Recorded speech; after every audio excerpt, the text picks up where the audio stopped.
4, verse 8.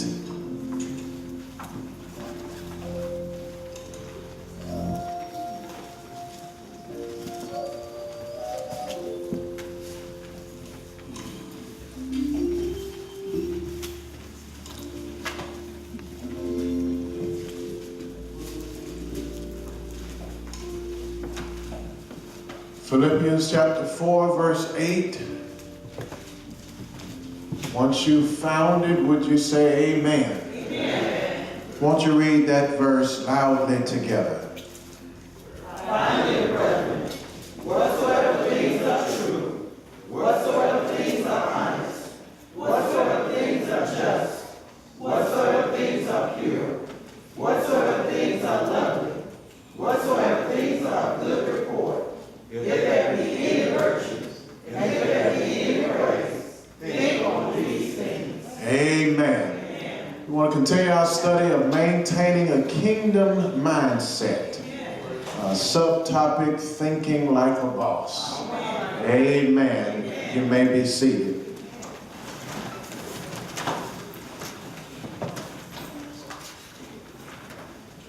Discipleship.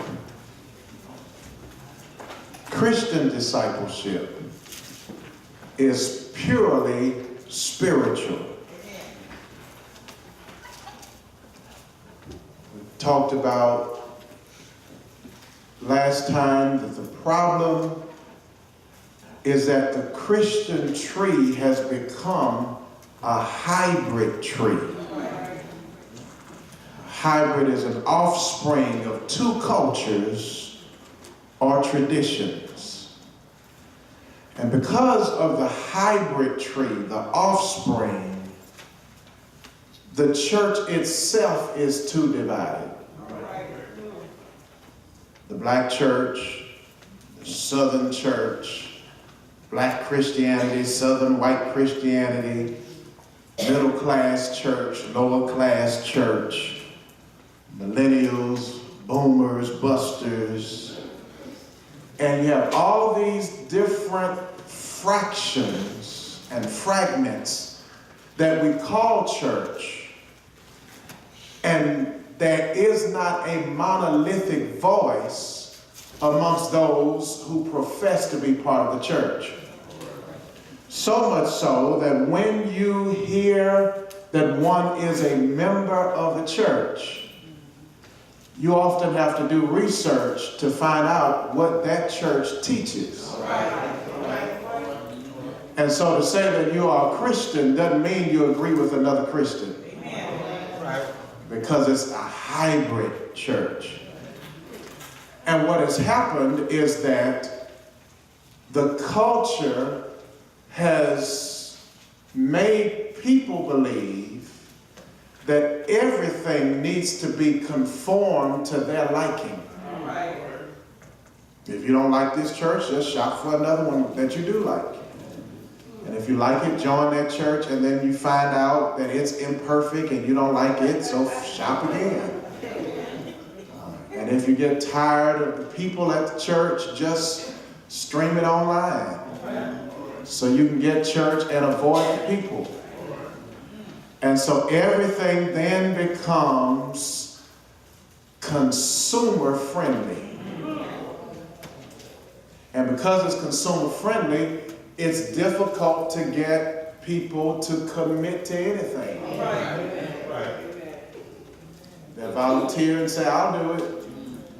And the first time someone offends them, they quit. And so you have to baby them and put a pacifier in their mouth to keep them quiet at the right time. Burp them every now and then. Just do everything you can. You got to cut up their food and water it down because their teeth are too small to chew up solid food. And if you don't do all of that, you lose them. Because they think it's supposed to adjust to them. But Christian discipleship is purely spiritual. Psalm 46, be still and know that I am the Lord. And so that passage, as many passages, tells us that there are times when we need to be still in our bodies, but continue moving our minds. Be still. That means there comes a point where your arms are too short to box that battle. Amen. Some fights wouldn't be wise on you to take on by yourself. And so there's some things that are bigger than you and stronger than you. And sometimes the enemy is more experienced than you. And so there's sometimes all you can do is just be still. Amen. But just because you are still in body does not mean your mind should go to sleep. Amen. Be still and know that I am God. God is our refuge and strength. Psalm 46 says he is our very present help in time of trouble. That's what we ought to know. We're still, but our mind knows he's our refuge and our strength. And so the psalm goes on and talks about how there's some things we must never forget. And our minds must be renewed and reminded that God is God, even when the opposition is bigger than us. Because in our weakness, he has a way of showing his strength. And so even in this passage in Philippians 4, we see that in the midst of an internal church conflict, Paul takes a purely spiritual approach. I told you what Plato said. Plato says we forgive our children for fearing the dark, and the real shame is when adults fear the light.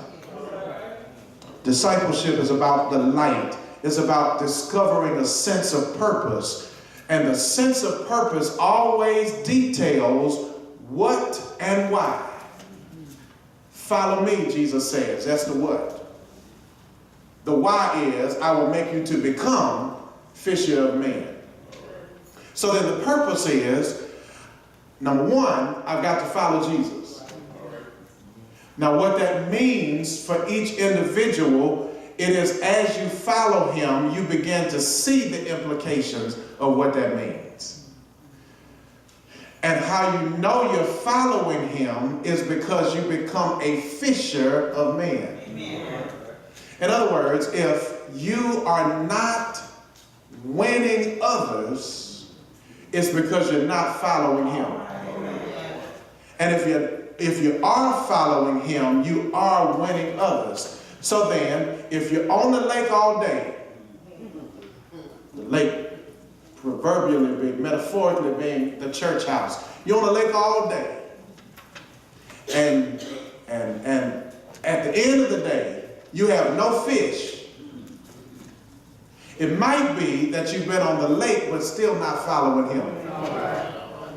Because Jesus is constantly transforming individuals so that transformed individuals become agents of transformation in the lives of other individuals. So if you aren't growing, you aren't producing. The real truth of it is, if you're not growing, then you are shrinking. Because you can't stay stagnant and be productive. You're either growing, which means you're living, or you're stagnant, which means you're dying. Amen. And so, the cryptic trends of our modern times makes the pivotal role of the church all the more necessary. Because amidst the lengthy list of unpleasant news stories, we could spend the rest of the hour just naming unpleasant news stories. But in the midst of the lengthy list of unpleasant news stories, the voice of the church must interpret the meaning of all this madness. And that means we must have a spiritual discernment that the world doesn't have. We must see light despite the world's darkness. And so the metaphors abound regarding the role of the mind and the soul. The mind is so critical that it doesn't matter what happens around you. If your mind is messed up, you are messed up. Amen. It doesn't matter literally what happens. It could be a sunny day. And your mind could say, yeah, it's sunny today, but it's going to probably be raining tomorrow. It doesn't matter what happens. If your mind is in the dark, you will create darkness even in a lit room. So that every one of us really have to make a conscious decision, and we have to revisit that decision regularly. I suggest that you spend time every day revisiting the decision in prayer. What is it that I really want? Because it may shock you to discover that most of us don't know what it is that we want. Many of us have what it is we want, and we don't realize it because we don't think we should want it. Think about that for a moment. One example, there's so many people who will pray and ask God for more money. And then they get more money, and the first thing they do is what? Spend it. You ain't want money. Because as soon as you got it, you gave it away.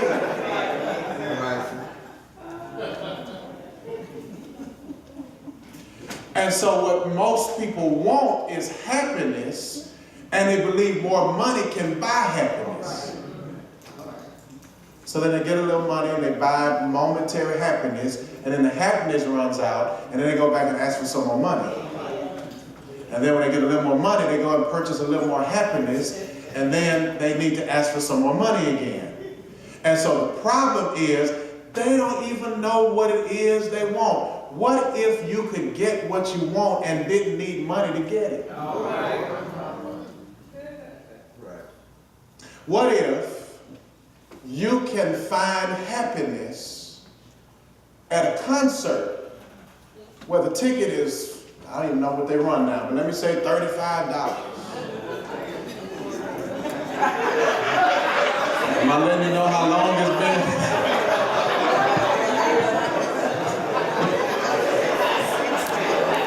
How much they run now? How much? Oh my goodness, $75. Good Lord Almighty.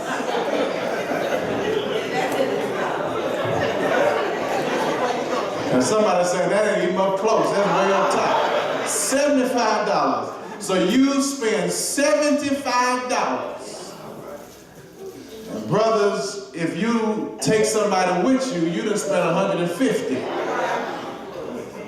Because one comedian puts it this way, he says, on a date, if a lady has money, it's for something.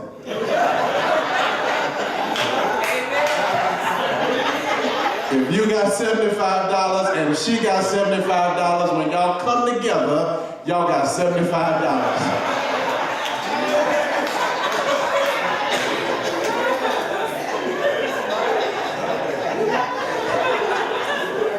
And so $150 plus the outfit. We don't even talk about the cost of that. And the meal. And the gas money. And you are happy for a night.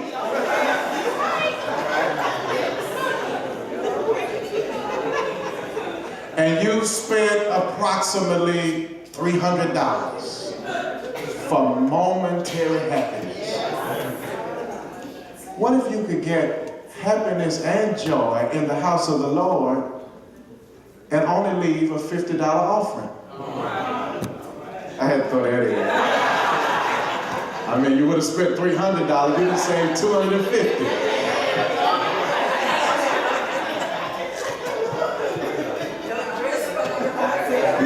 Yeah, you ain't even have to buy a new outfit. You thought you needed the concert. You thought you needed the money for the tickets. You thought you needed a new outfit. And you got what you wanted. But what you wanted was temporary.